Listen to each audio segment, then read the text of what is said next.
I never imagined that my routine Tuesday morning coffee run would suddenly transform into the most defining moment of my week, setting in motion a chain of events I neither anticipated nor fully understood. The morning began with the ordinary comfort of routine. The sky was pale, streaked with clouds that promised rain, but hadn't yet broken. I walked down the familiar sidewalk toward Cedar and Steam Café, the place where I found both comfort and momentum every Tuesday before work. The scent of ground coffee and buttery croissants reached me even before I stepped inside, wrapping me in something warm, predictable, and safe. My mind was already drifting toward emails and meetings, ready to drown in tasks, when I saw him. At first, he was just another figure in line, shoulders hunched, coat frayed at the seams. But then I noticed the way his hands trembled as he counted coins, placing them one by one on the counter. Each cent fell with a sound heavier than it should have been, as if it carried the burden of his entire life. His pockets seemed hollow, his body weary, his eyes fixed downward as though afraid of what he might find if he looked up. The barista was polite at first, but the cafe was busy, and her patience was fraying. She tapped her pen against the counter, lips tightening as she waited for a total that wasn't coming. The fluorescent light above caught the tension in her face, sharpening it. All around, people fidgeted with their phones, sipped lattes, avoided looking directly at him. It was easier not to notice, easier to let him fail quietly. And yet, in that charged instant, something inside me shifted. My latte, warm in my hand, suddenly felt indulgent, almost shameful. Before I could second-guess myself, I stepped forward and placed it on the counter. "I'd like to cover his meal," I said, my voice steadier than I felt. I slid my card across, the small gesture feeling monumental in the air between us. The cafe seemed to hold its breath. Conversations dipped, chairs stilled. The beep of the register broke the silence, sharp and clear like the toll of a bell. The man's head snapped up, his eyes storm gray and wide with disbelief. For a second, he looked like someone drowning who had just been offered a rope. His lips parted, and a whispered "thank you" escaped before he clutched the tray the barista placed before him. A simple soup and sandwich, yet he held it as though it were sacred. I gestured toward a sunlit table near the window. He hesitated, then followed, each step heavy with both relief and hesitation. As he sat, I watched his posture change, shoulders softening, spine loosening, as though the simple act of being seen had lifted a weight. I returned to my own table, heart pounding with something I couldn't quite name. But my curiosity overpowered me. His every movement was deliberate. He unwrapped the sandwich carefully, lifted each spoonful of soup with reverence. He ate slowly, savoring every bite, as though taste itself was a forgotten luxury. Around us, the cafe's sounds resumed, the hiss of milk frothing, spoons clinking against cups. But at that little table, time stretched differently. Unable to resist, I brought him a fresh cup of chamomile tea. "May I join you?" I asked, my tone casual though my pulse raced. He looked startled, then nodded. I sat across from him, steam curling between us, a fragile bridge. "I'm Emma," I said, stirring honey into my tea. After a pause, he murmured, "Marcus." His voice was rough, uncertain, as though unused to conversation. At first our words stumbled. He told me fragments of his story, illness that had stolen his job, months spent at a shelter, nights walking streets that never seemed to end. I shared pieces of my own, an injury that had left me isolated, a season of feeling invisible. In the awkward exchange, something softened. His eyes, still shadowed with caution, began to flicker with something gentler. When he finished the last bite of his sandwich, he set the tray down with a kind of reverence. Then he looked at me, voice low and raw. "I'm not used to this. No one's ever done something like this for me before." The words hit me harder than I expected. It wasn't just gratitude. It was shock. Kindness for him had been so rare that it startled more than hardship ever had. My chest ached. I opened my mouth to offer him my card, a way to stay in touch. But before I could, he stood. His movements were sudden, but purposeful. He reached into his coat pocket and pulled out a folded piece of paper. Pressing it into my hand, he let his fingers linger for just a heartbeat. His storm-gray eyes met mine, and he whispered, "Thank you." Then he turned, slipping back into the stream of the cafe's ordinary life until he vanished beyond the glass door. I stared at the note, pulse hammering. With trembling fingers, I unfolded it. His handwriting was careful, deliberate. The first line made my breath catch. "You have no idea what you've done." My eyes raced across the rest, heart thundering louder with every word. His message ended with a promise I could barely process. "I will return everything you've given me. And more." He said, "You have no idea what you've done," and handed me that note. My hands shook as I read the final promise. "I will return everything you've given me, and more."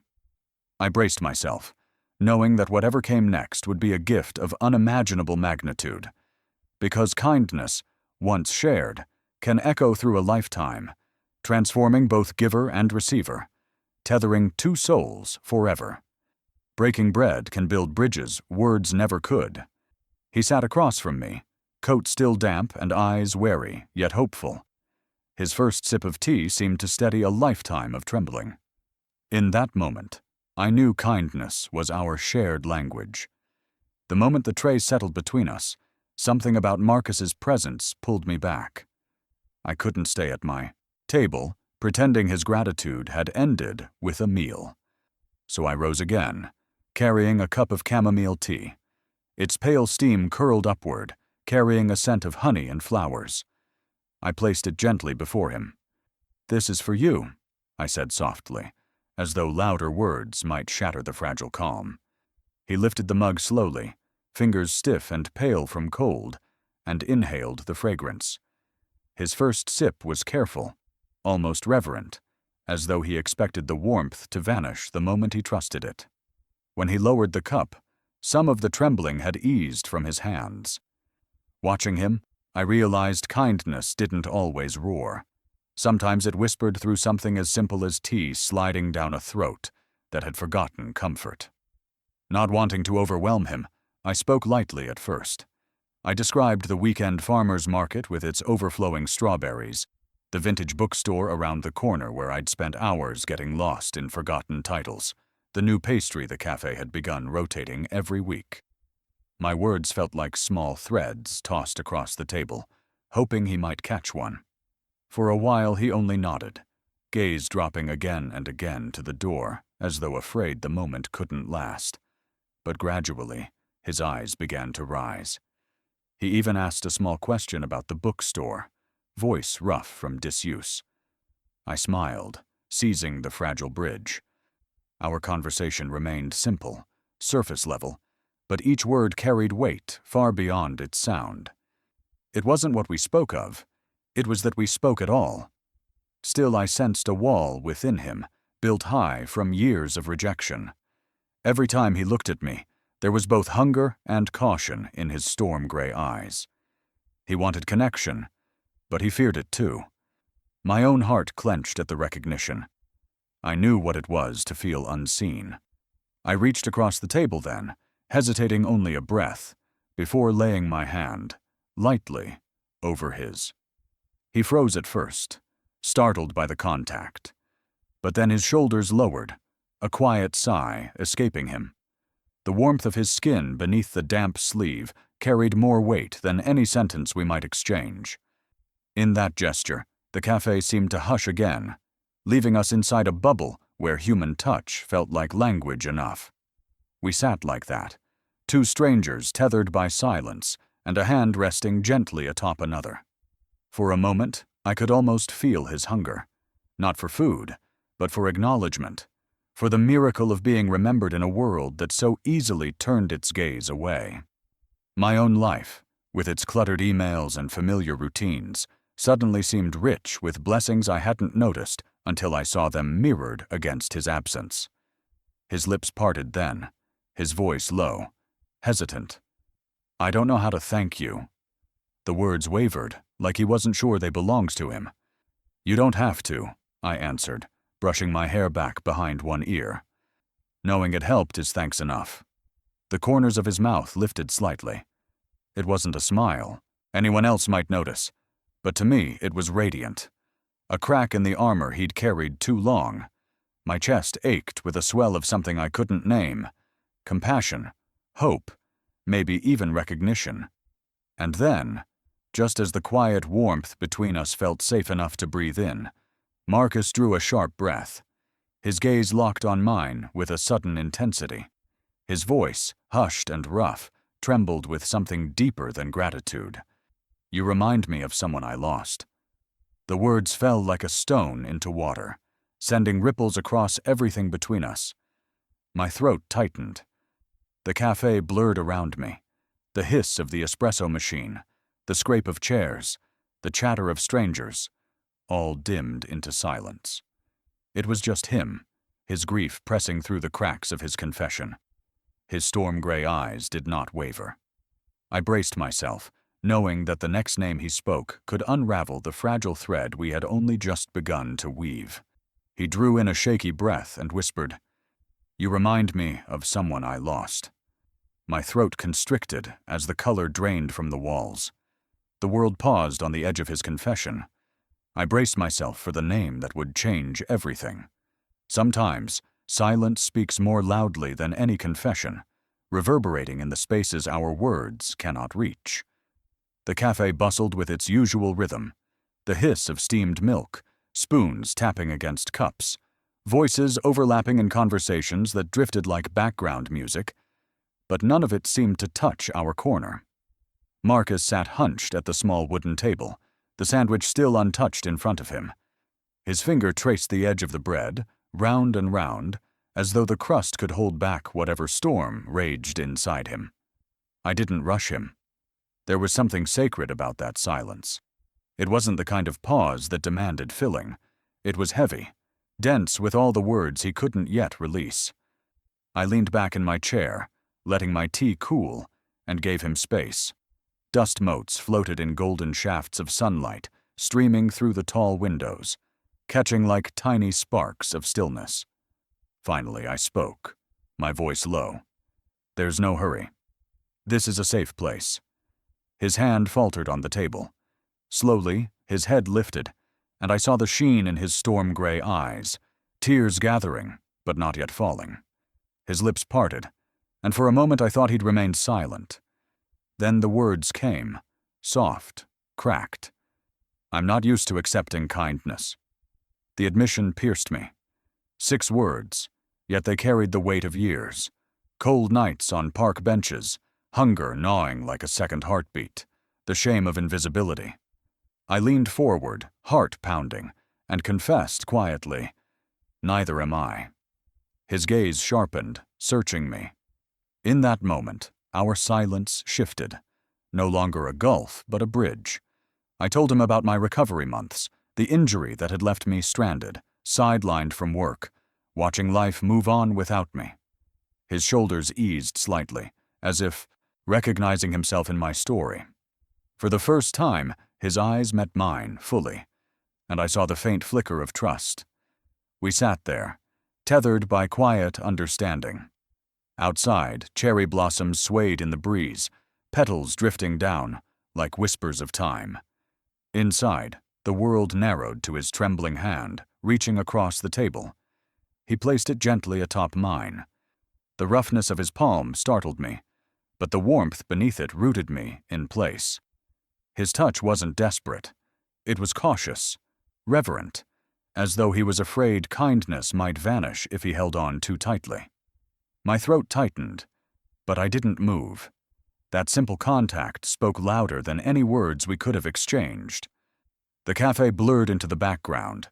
The clatter of dishes, the chatter of strangers, all fell away until there was only the press of his hand, the pulse of connection sparking quietly between us. When he finally spoke again, his voice was raw, stripped of defense. "I owe you more than thanks."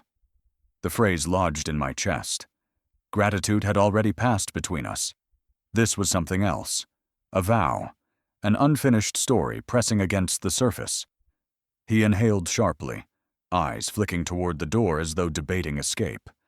Then, with sudden determination, he turned back to me. His gaze steadied, fierce with intent. "I need to show you something." He shifted in his chair, movements careful. My breath caught as his hand slipped inside the worn pocket of his coat.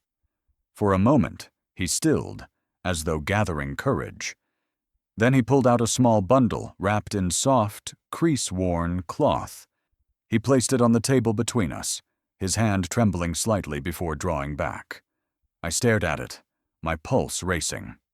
The bundle was unremarkable at first glance, but the way he laid it down, slow, reverent, told me it carried significance. Around us, life continued. A barista called out an order, laughter erupted from another table. Yet here time seemed to stall. My hand hovered above the cloth, not yet touching, as though afraid of what waited within. His storm-gray eyes met mine, steady and unwavering, urging me silently to trust. Whatever the secret, I knew it wasn't small. This wasn't a casual offering. It was a piece of himself, a truth he had carried too long in silence. The air between us thickened with anticipation. My throat felt dry, but I couldn't pull away. I didn't know what revelation he was about to hand me, only that once I lifted that cloth, nothing would remain the same. He leaned forward, voice raw. "I owe you more than thanks." His gaze flicked to the door, then back to me with fierce resolve. "I need to show you something," he said, sliding a folded cloth across the table. My heart pounded as he reached into his coat pocket, unveiling a secret that would redefine us both. Departure can leave a louder echo than any arrival. He stood, tray in hand, eyes searching mine for permission to go. I felt a sudden ache, as though losing something precious all over again. Yet he paused, unlocked by compassion, to speak one more truth. The light inside the cafe had shifted by the time Marcus finally stirred. Afternoon sun poured in through the windows, turning the air golden, but he seemed wrapped in his own shadow. His tray was empty now, save for a few crumbs and the cooling remains of his tea. I thought he might settle back, that the fragile bond we had stitched together would keep him anchored in that seat a while longer. Instead, he rose. The legs of his chair scraped against the tile. He lifted the tray with careful hands, as though balancing not just dishes, but the weight of everything unspoken between us. My chest tightened. I wasn't ready for him to leave. He walked toward me, hesitating at the edge of the table. For a heartbeat, his storm-gray eyes met mine, restless, searching for something. Permission, forgiveness, maybe courage. Then his hand slipped into his coat pocket. He pulled out a folded square of paper, its edges soft from being carried too long, and pressed it into my palm. His fingers lingered, trembling against my skin. "This is for you," he whispered. The cafe noise rose around us again, but it all felt muted, as if his words carried a frequency only I could hear. My lips parted, but I found no answer. He didn't wait for one. Turning, he moved toward the door. The bell above it chimed as he pushed it open. For one moment, he stood framed in the doorway, his silhouette caught between the warm glow inside and the gray bustle of the street beyond. The world outside seemed ready to swallow him back into anonymity. And then he was gone. The cafe felt instantly emptier. My hand curled around the folded note, its paper warm from his touch. I sat back down, my pulse racing, and opened it with shaking fingers. The handwriting was deliberate, looping carefully across the page. The words began with gratitude, soft and plain. "Thank you for the meal. Thank you for not looking away." But the final line struck me like thunder. "I'll return what I left behind." I stared at the sentence, reading it again and again. The phrasing was unusual, almost cryptic. He hadn't said he'd repay me, or that he'd be back someday. He'd said he would return what he had left behind. My mind twisted around the words, trying to grasp what he meant. An object? A memory? A piece of himself? I tucked the note into my coat pocket, smoothing the fabric over it as though holding it close could anchor me. Around me, the cafe carried on with its ordinariness, people tapping on laptops, couples sharing desserts, the barista calling out names. Yet every sound now felt infused with the pulse of those words. I'll return what I left behind. The phrase echoed through me, as if each syllable carried its own promise. I found myself staring at the door, expecting him to reappear, to explain, to stay. But the glass only reflected the shifting crowd outside. Umbrellas jostling, taxis gliding past, strangers hurrying along sidewalks slick with rain. I tried to sip my coffee, but it had gone cold. My laptop sat open before me, its screen filled with work waiting to be done, but I couldn't focus on a single line. Instead, images of Marcus replayed in my mind, the tremor in his hands, the reverence with which he had eaten, the warmth of his palm resting gently on mine. They pressed against me like fragments of a puzzle I didn't yet know how to solve. The minutes stretched into an hour, and still I lingered. Each time the door chimed, my heart leapt, only to falter when it was someone else. I couldn't shake the feeling that something monumental had just brushed past me, leaving behind not an ending, but a beginning, disguised as absence. As twilight descended, the cafe's interior lights grew brighter, softening the shadows on the walls. I traced the folded note through the lining of my pocket, whispering the words silently to myself, as though repetition might unravel their meaning. I'll return what I left behind. It didn't feel like a farewell. It felt like a vow that bound us, though I couldn't yet see how. My chest tightened with a mix of fear and anticipation. Somehow I knew his departure was not a closing door. It was the first turn of a key.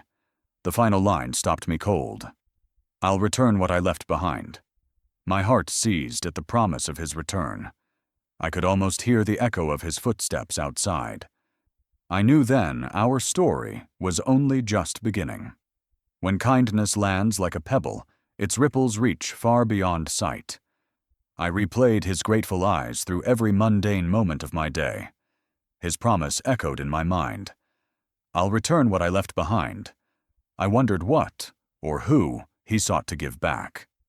The next morning, I found myself walking toward Cedar and Steam Cafe earlier than usual. Habit told me I was craving coffee, but my heart whispered another truth. I was searching for Marcus. I scanned every face as I entered, but he wasn't there. The chair by the sunlit window, where he had sat with his sandwich and tea, stood empty. I ordered my drink and sat anyway, my laptop open in front of me, though I couldn't focus on its glowing screen. The note he had given me burned like a hidden ember in my pocket. I unfolded it again, tracing the careful loops of his handwriting. I'll return what I left behind. The words seemed alive, shifting each time I read them. At home, the note claimed its place on my desk, folded neatly atop my journal. I found myself reaching for it constantly, before bed, at breakfast, during long pauses between work calls. My friends noticed my distraction. Over dinner one night, one of them asked, "Are you okay?" I gave a small smile, not daring to explain. How could I tell them that a stranger's promise had become the axis around which my days now spun? I began to imagine scenarios. Perhaps Marcus had once owned something precious, an heirloom, a photograph, that he intended to return. Or maybe his words meant something deeper, something intangible. A piece of his story, a fragment of himself. My dreams became crowded with images of him, storm-gray eyes, trembling hands, the quiet reverence of the way he ate that sandwich. Sometimes I dreamt of him walking toward me with an outstretched hand, holding something I couldn't quite see. I would wake with my pulse racing, the sheets tangled around me. Days passed, each threaded with the restless anticipation of his return. I haunted the cafe at odd hours, mornings before work, afternoons when sunlight slanted across the floor, evenings when lanterns glowed against the darkening sky. Each time, I hoped to glimpse him, Each time, I was met with disappointment. Still, I kept going back. Then, one evening, my phone buzzed. I glanced at the screen, expecting another mundane reminder or email, but it was a message. Short. 8 words. Meet me where it began. My breath caught. I read the words twice, 3 times, as if they might vanish if I blinked. My mind leapt immediately to that café table, to the wisteria-draped garden behind cedar and steam, where we had spoken in hushed tones. My heart hammered against my ribs. I grabbed my coat, nearly knocking over a half-finished cup of tea on my counter. The city streets blurred as I hurried toward the café. The pavement glistened under street lamps, slick with a fine mist. My footsteps echoed louder than they should have, propelled by urgency. Each turn of a corner brought me closer, my pulse keeping pace. The back garden gate stood ajar when I arrived. Lanterns glowed softly among the lavender and rose bushes, their light trembling against the night air. The wisteria arbor arched above, blossoms pale against the dark. And there, beneath its boughs, stood Marcus. His figure was half shadow, half light, coat collar turned up against the chill. He held something in his hands, wrapped in crisp parchment and tied with a length of string. Even from a distance, I could feel the weight of his presence. Relief rushed through me, tangled with fear and awe. He had returned. I slowed my steps, unable to tear my eyes from the object he carried. My throat tightened, words failing me. All I could do was approach, drawn forward by the silent gravity of what waited between us. One evening, my phone buzzed with a single text. Meet me where it began. My breath caught. Our encounter spot was the café's back garden. I raced through dim streets, heart hammering in my chest. As I turned the corner, I saw him, and the gift he carried. Return can feel like destiny knocking at your door. He stood beneath the wisteria arbor where we first met, a silhouette in lantern glow. His shoulders dropped as relief flooded his storm-gray eyes. The moment crackled with promise and fear entwined. The garden was hushed, save for the faint rustle of petals shifting in the night air. I stopped just inside the wrought iron gate, heart hammering so loudly, I wondered if he could hear it. There, beneath the arbor, Marcus stood waiting. Lantern light framed him in gold, softening the wear of his coat, outlining the hard lines of a man who had known hunger and sorrow. Yet something about him was different. His posture was straighter, his eyes steadier, as though carrying this parcel had given him purpose. When he saw me, his lips parted on a whisper. "You came." I nodded, breathless. My feet carried me closer, each step slow, deliberate. The air seemed to thicken between us, heavy with all the unspoken hours since he left the café. He lifted the small box then, wrapped in velvet so dark it seemed to drink in the lantern glow. A silver ribbon bound it neatly, its bow tied with care. I froze. My hand hovered, unwilling to break the fragile silence. He placed the box on the stone bench, his fingers resting on it for a moment longer before he let go. His eyes found mine, storm-gray and shining. "Inside," he said, voice rough but steady, "is everything I owe you. And more." The words struck me like a bell, echoing in the stillness. My throat tightened. I lowered myself onto the bench beside the box, my fingers brushing against the velvet. It was warm, as if it had absorbed the weight of his journey. My hands trembled as I tugged gently at the ribbon. The bow unraveled, falling soundlessly against the stone. I lifted the lid. Inside, nestled against black velvet lining, was a heart-shaped silver locket. Its surface shimmered faintly, engraved with delicate filigree that seemed achingly familiar. My breath caught. For a long moment, I could only stare, my mind struggling to piece together memory and reality. Then recognition crashed over me. It was my grandmother's locket, the one I had lost years ago, so long ago I had convinced myself it was gone forever. My throat closed, my eyes blurred. I touched it with trembling fingers, the cool metal biting against my skin. This. My voice broke. How? Marcus stepped closer, watching me with an intensity that bordered on reverence. His own voice faltered.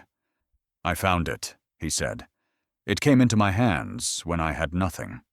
I almost sold it once, for food, for shelter. But something stopped me. I couldn't let it go.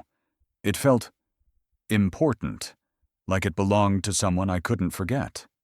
I opened the locket with a click so soft it echoed louder than any sound in the garden. Inside was a faded photograph. 2 children sitting beneath the very arbor where we now stood. One was me, hair wild, grinning wide. The other, Marcus, younger, brighter, his eyes already storm gray. I gasped, tears spilling hot down my cheeks. Memory surged. Summers long ago, laughter ringing under these blossoms, whispered promises scratched into the bark of the oak beyond the fence. I looked at him through my tears, and the boy I once knew flickered into the man before me. His jaw trembled. I never stopped searching for this. For you. For the place we promised to meet again. I pressed the locket against my heart, sobs breaking loose. Every loss, every ache I had buried came rushing back, not with pain, but with the staggering weight of being found. My knees weakened, and I had to grip the bench to steady myself. Marcus knelt before me, his hand covering mine.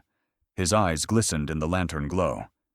I told you I'd return what I left behind. This locket, it was more than yours. It was ours. Proof of a promise we made long before the world tried to break us.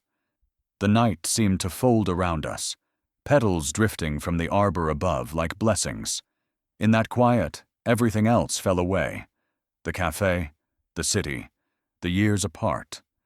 There was only the boy who had become a man, returning with the piece of my heart I thought I'd lost forever. He whispered, "Inside is everything I owe you, and more." My pulse thundered as I untied the ribbon. The box lid lifted to reveal a shining object wrapped in silk.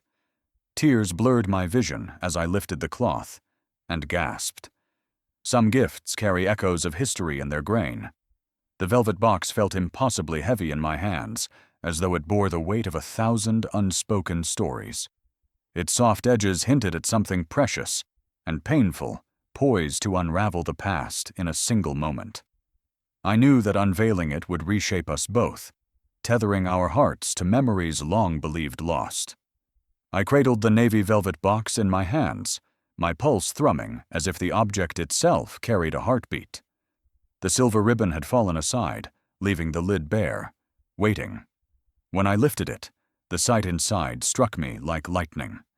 A silver locket lay nestled in black velvet, its filigree delicate and intricate, the initials on its surface etched deep, E.M. entwined with A.L.R. My breath hitched. My grandmother's locket, the one I had lost in childhood, the one I had wept over until the memory itself dulled into ache. I touched it with trembling fingers. The cool metal sent a shiver racing up my arm, not of cold, but of recognition. All those summers I had worn it beneath the wisteria arbor, all the promises whispered as its chain rested against my collarbone, came rushing back in a flood. I closed my eyes, and for a moment I was a child again, running barefoot through grass, hair tangled with blossoms, clutching this very locket as though it contained the world. When I opened my eyes, Marcus was watching me, his storm-gray gaze both steady and uncertain. He looked as though he feared my reaction might undo him. His coat fluttered slightly in the breeze, his hands clenched at his sides. "I thought it was gone forever," I whispered. He swallowed, voice thick with emotion. "I found it in a charity bin. It was dull, broken, but I knew it wasn't just jewelry. I almost sold it. God knows I needed the money. But something stopped me. It felt alive, like it carried a story too important to discard." He paused, lowering his gaze. I carried it with me through every night on the streets, every empty day. It reminded me I still had a purpose, that one day I would return it. I traced the locket's surface again, the grooves fitting my fingertips like they had been waiting. Tears blurred my vision as fragments of memory surfaced. The day I dropped it, the way my grandmother pressed it into my hand with a smile, telling me it carried not just her love, but our family's hope. I had forgotten how much it meant until it lay before me again, glimmering in the lantern glow. "Marcus," I breathed, his name cracking in my throat. "This isn't just a locket. It's—" my voice faltered. "It's a part of me." He stepped forward then, kneeling beside me on the dew-slick grass. His hand reached to cover mine, grounding me. "I knew," he said softly. "From the moment I saw it, I knew it belonged to someone I had once known, even if I didn't remember how. And when I saw you at the café, when you reached out your hand, I realized I'd carried this locket all those years because it was tied to you." The night thickened around us, lanterns flickering as if holding their breath. Wisteria petals drifted down, pale against the shadows, blessing our reunion. I closed the locket with a faint click and pressed it against my chest. The weight of it was almost unbearable, not because it was heavy, but because it carried the gravity of everything we had lost and found again. Overwhelmed, I sank to my knees. Tears spilled freely, streaking my cheeks, dropping onto the grass. I held the locket close, as though shielding it from time itself. "Thank you," I whispered, though the words felt too small. My gratitude stretched far beyond language. Marcus's voice trembled. I had to return it to the one who mattered most. I lifted my tear-streaked face. His storm-gray eyes shimmered with unshed tears, reflecting the lantern light like fractured stars. His confession shattered the last of my defenses. We knelt together in the hush of the garden, two souls reunited, not by chance, but by destiny, bound by a gift that had endured every hardship. "I knew I had to return it to the one who mattered most," he said. My knees buckled, as grief and joy collided beneath the wisteria arbor. Tears soaked my skirt as I clutched the locket to my heart. And in that moment, I understood kindness's deepest gift and realized our story was just beginning. True emotion can't be held upright. It bends you to your knees. I pressed the locket to my heart as tears blurred the lantern's glow, the cool metal pressing against my chest, a bridge between past and present. Every ache of my childhood, the summers beneath that wisteria arbor, the laughter shared with a friend I feared lost forever, washed over me in one humbled posture. And I realized in that moment how profoundly a single act of kindness could touch the deepest chambers of the soul. The weight of the locket grew unbearable in my palm. I clutched it tightly, but my knees weakened beneath the gravity of memory. Before I could stop myself, I sank down onto the dew-damp grass. The cold seeped through my skirt, grounding me in the present, even as my mind was flooded with the past. Lantern light flickered across Marcus's face, and I saw his expression soften as he dropped to his knees beside me. My tears blurred the garden into swaths of gold and shadow. The locket pressed into my skin, cool against the fire raging in my chest. I unhooked its clasp with trembling fingers. The photograph inside was small, its corners worn, but it held the world. Two children, side by side, beneath this very arbor, me with wild curls and laughter spilling unchecked, him with storm-gray eyes, brighter, unshadowed. Seeing us there, frozen in time, split something inside me wide open. I reached out, tracing the faded image. My fingertip hovered over his childhood face, the boy I had once trusted with every secret. My heart clenched at the thought of all the years that had come between us, years that had stripped away his innocence, years that had buried mine beneath routine and forgetting. The ache of it bent me lower, forehead almost touching the grass. Marcus's hand found mine again, steady and warm. His voice broke the silence, rough and reverent. I carried this with me through everything. It was the only proof I had that love was real, that it existed once, and maybe could again. The confession hollowed me out.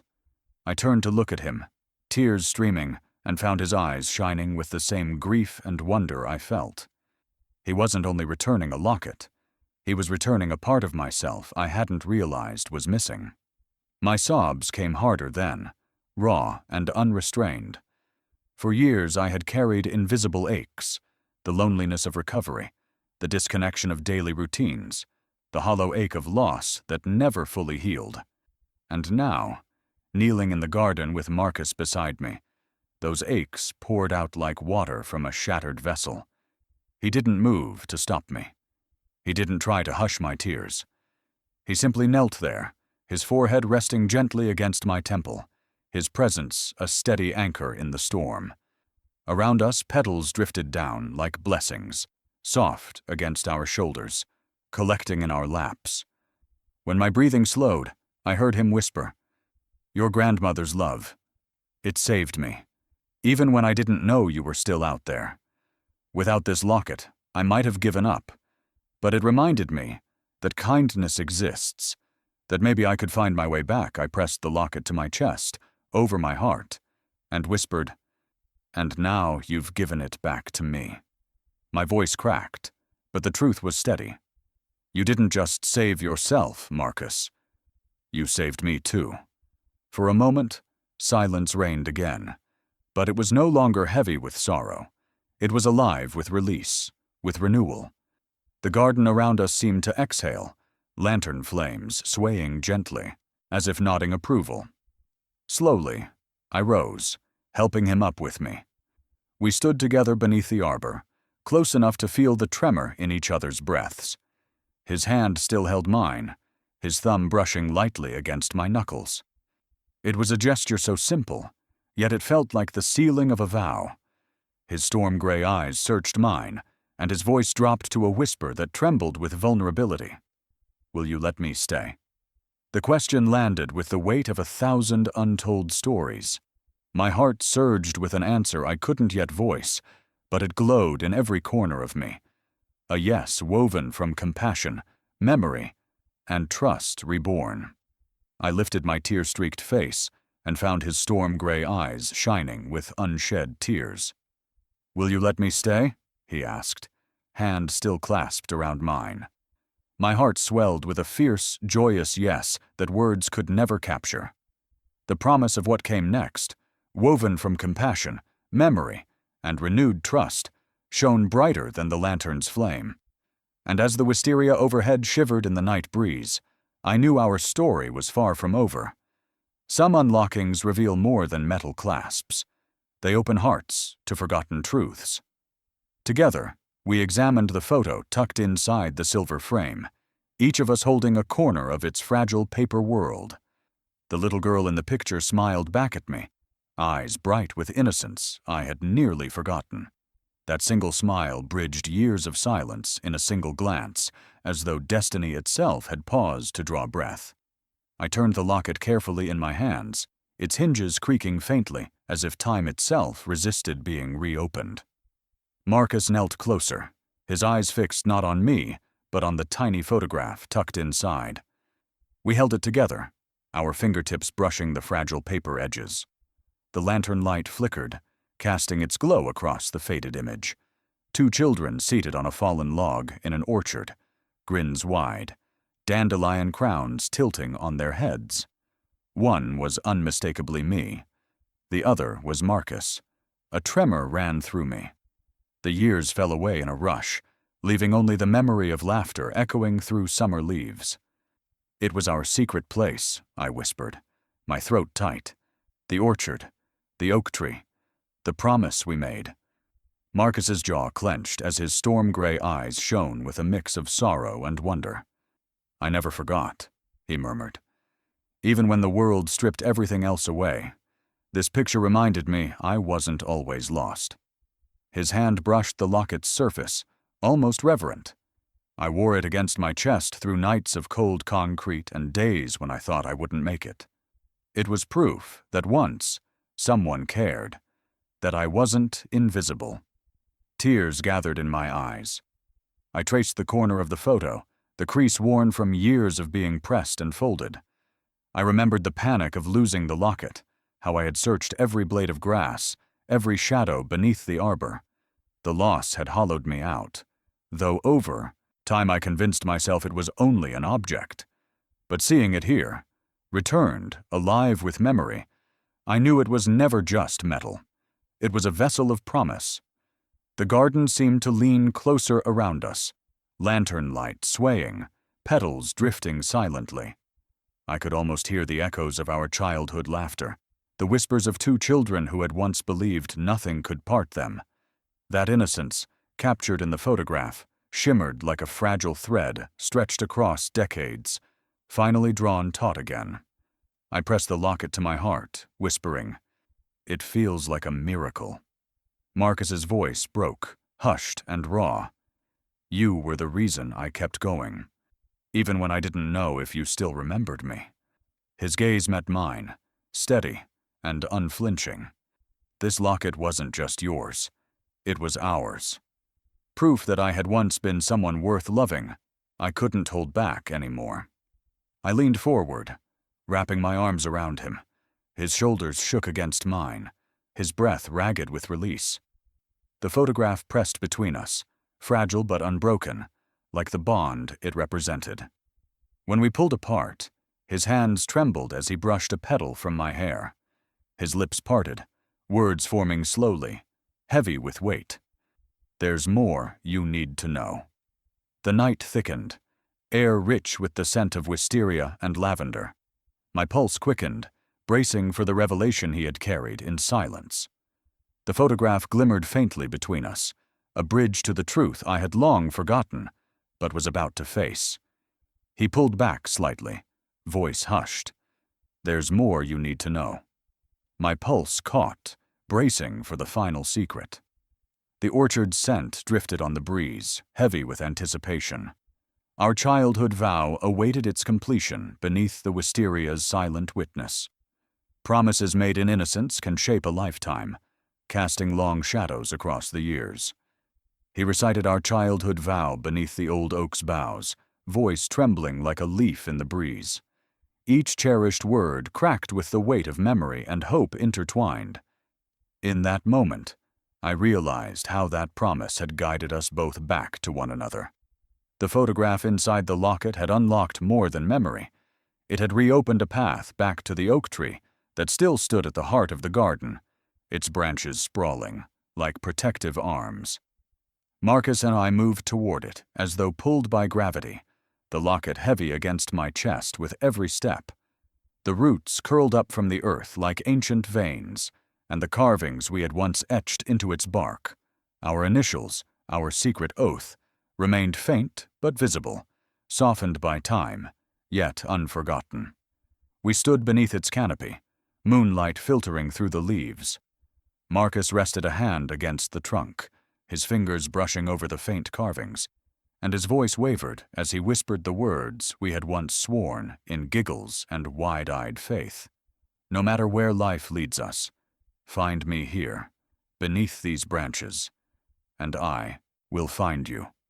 The words hit me like a current, pulling me back to that long-ago summer. I saw us as children, sitting in the tall grass with dandelion crowns, believing that nothing could ever change us.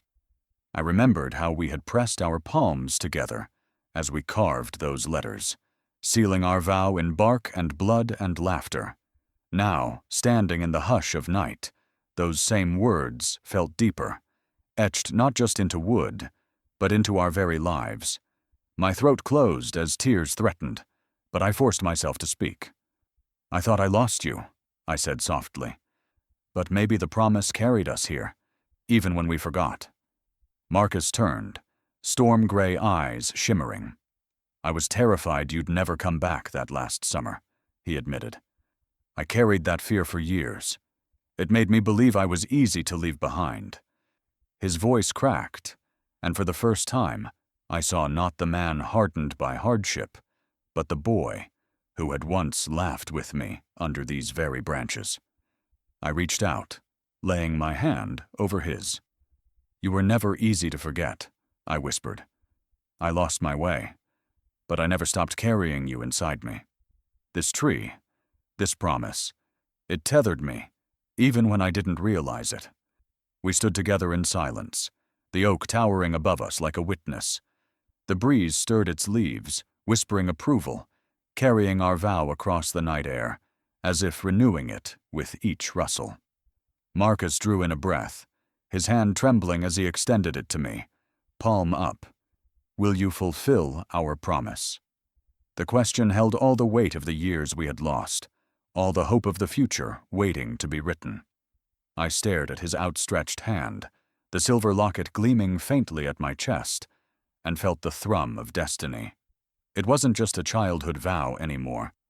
It was a covenant born of kindness, of survival, of finding our way back to each other against all odds.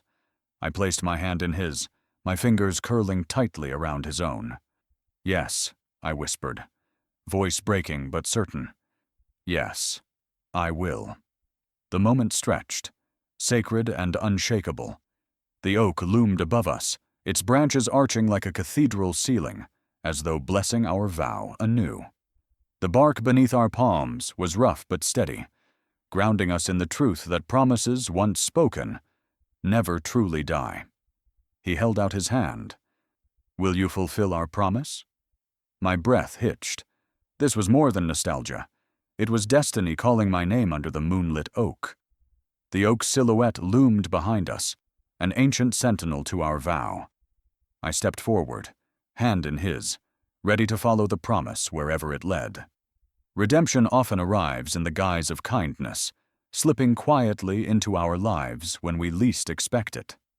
He knelt beside me beneath the oak's sprawling branches, the silver locket gleaming in the lantern's soft glow like a beacon of hope. In that tender moment, I saw the boy I once knew, hardened by hardship, yet clinging fiercely to the fragile ember of belief that compassion could heal his scars. And I understood that our reunion was far more than coincidence. It was destiny shaped by a single, selfless act. We sat together on the cool, dew-damp grass, backs against the oak's vast roots. The bark pressed firmly at our shoulders, solid and unyielding, a reminder of how much time had passed, yet how much remained unchanged. I turned the locket over in my hands, its silver catching the lantern light, and thought of how it had survived years of loss, despair, and wandering, only to be returned in this moment of grace.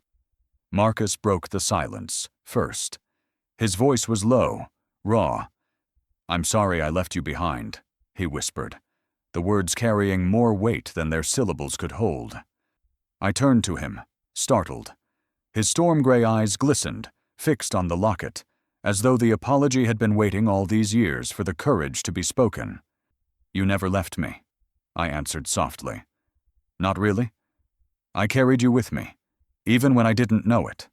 This promise, this locket, it's proof that you were always there. His breath shuddered, and for the first time since our reunion, I saw his defenses falter. He began to speak, haltingly, of the years between then and now, nights spent on cold benches, days marked by hunger and silence, the weight of invisibility pressing down on him until he thought he might vanish entirely. And then, his voice caught, how the locket had appeared in a charity bag, a piece of his past shining through the dust. It reminded me that I had once been seen, he said, trembling, that I mattered, and that maybe I could matter again. I listened, my chest tight. His words stitched themselves into my own memories, the ache of losing him, the quiet guilt that lingered with every passing year. I told him then of my own loneliness, of how I had stood beneath this oak countless times, half expecting to hear his laughter again, of how the silence of losing him had never quite faded. We shared our stories like offerings, our words weaving together into a tapestry of regret and renewal. Each confession felt like a stone lifted from our chests, making space for something new. Our tears mingled with the grass, sanctifying the ground beneath the oak like holy water. When silence finally fell again, it was no longer heavy. It was full, alive with forgiveness and understanding. The oak's leaves rustled above us, almost as if in approval. Marcus leaned closer, his voice barely above a whisper. Your kindness that day at the café. It wasn't just about food. It gave me back my strength. It led me home. His gaze locked with mine. That act of compassion redeemed me when I thought I was beyond saving. I clutched the locket, feeling its cool metal steady in my palm, and realized he was right. Redemption hadn't come in a single dramatic moment, but in the quiet decision to care, to extend kindness without expectation. That choice had changed everything, for him and for me. Dawn's first light began to soften the horizon. The lantern's glow dimmed, replaced by pale gold seeping through the leaves. Marcus stood, extending his hand toward me. His expression was steady now, no longer uncertain, but filled with resolve. Let's start anew. Together, he said. I slipped my hand into his, rising to my feet. The locket pressed against my chest, warm now with the heat of promise fulfilled. Above us, the oak whispered in the morning breeze, as though blessing this vow. He stood, determination in his eyes. Let's start anew. Together. My heart soared at the promise in his voice, echoing through the hush of dawn. The oak's branches rustled overhead, blessing our vow like petals on the breeze. And I knew, in the soft glow of morning, this was the first day of our new life. Some moments ripple through time, altering every tomorrow in ways we never anticipate. I once thought I'd merely bought a stranger food, a fleeting act lost among life's daily bustle. In truth, that single gesture became the catalyst for rediscovering a part of myself I believed had slipped away forever. And now, as lantern light fades behind us and dawn's first rays gild the horizon, our futures lie intertwined in bright possibility. We stepped out of the garden, leaving behind the oak tree and the lantern glow, and entered a world washed in the pale light of dawn. The streets were quiet, cobblestones glistening with dew, and the cool morning air wrapped around us like a new beginning. Marcus walked beside me, his coat collar turned up, but his posture was no longer weighed down.